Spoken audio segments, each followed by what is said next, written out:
Praise the Lord. Philippians 4 verse 13. Ang sabi po rito, mga kapatid ng Bible, praise God.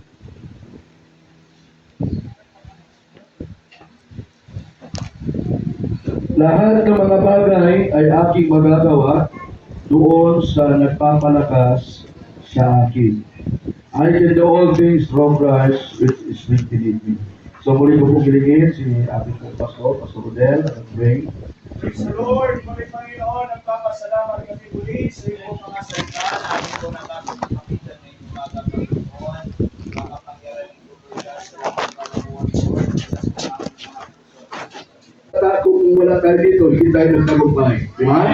Praise the Lord. Kaya, mga kapatid, Christian life is demanding. Anong ibig sabihin po noon? Mga kapatid, pag sinabi, kailangan gawin. Hallelujah! Kung tayo po ay nagmamahal sa ating Panginoon, ay dapat natin sundin siya. Ano sabi ng Panginoon? Ha? If you love me, keep my commandments. Kung mahal ninyo ako, sundin ninyo ang aking mga utos. Yan ang utos ng ating Panginoon. Kaya mga kapatid, iniwan natin yung trabaho sa bahay. Iniwan natin yung mga gawain sa bahay. Iniwan natin kung anong ating pinagkakabalahan sa bahay. Kung inuna natin yung kaharian ng Diyos. At tayo po dito para sumamba sa ating Panginoon. Amen. Hallelujah. Alam mo ba, na ang church na ito hindi po hinahanap ng Diyos ang ganda. Hindi hinahanap ng Diyos kung anong klase simbahan meron tayo. Sapagkat ang Diyos ay tumitingin sa mga tao na pupuri sa Kanya. Sa mga tao sumasamba sa Kanya. Amen. Mayroon ang mga simbahan, mga karpintandaan, and condition, kumpletong mga instrumento. Pero pagdating doon, wala ka namang nararamdamang presensya ng Diyos. Ano po yung ganda ng simbahan? Kung ang presensya ng Diyos ay wala, pero hindi yan ang hinahanap ng Diyos eh. Kahit anong sitwasyon simbahan mayroon ka, kahit hindi professional singer ang naroon, basta ang presensya ng Diyos ay kumikilo sa bawat sa atin. Yun ang pinakamagandang bagay sa ating buhay. Amen. Sapagkat sa loob ng isang linggo, ang ating kaluluwa, ang ating espiritu ay humahanap ng presensya ng Panginoon. Parang yung maawit na nagsasabi, kinauuhawan kita, aking Panginoon. Kaya pag ika'y nauuhaw, dito lamang yan sa bahay ng Panginoon, masusukuhan para tayo pusindihan ang kalakasan ng Diyos. Pag tayo mo'y nalito sa bahay ng Diyos, mga kapatid, mararamdaman mo na Diyos ay mabuti sa ating bakit. Salamat Panginoon, may buhay pa ako. Salamat may kalakasan pa ako.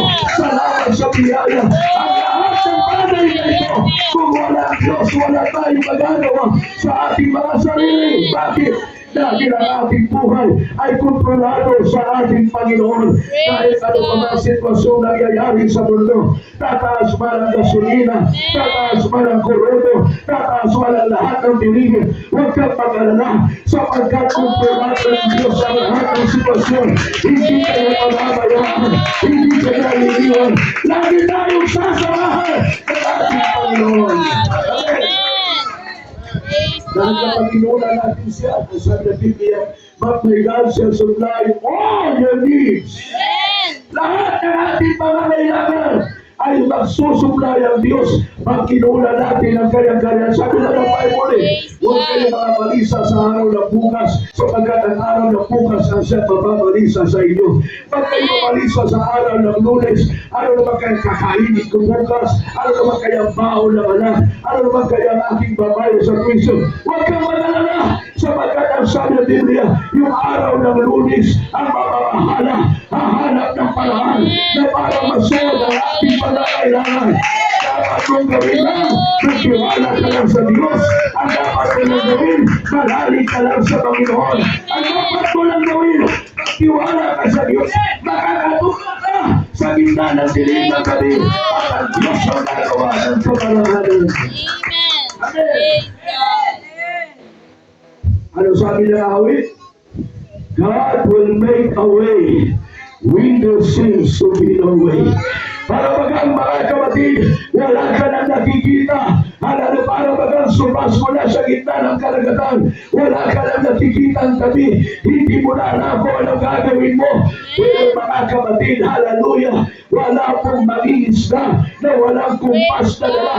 Pag sila'y magpalaot, ang kumpas ang natuturo sa tamang direksyon. Ang kumpas ang natuturo kung saan ang rurumuhin mo. Bakit? Sapagkat hindi ka papahamak ng kumpas, yun ang magtuturo na parang kay maligtas. Kahit wala kang nakikitang tabi, wala kang nakikitang mga bahay sa lahat.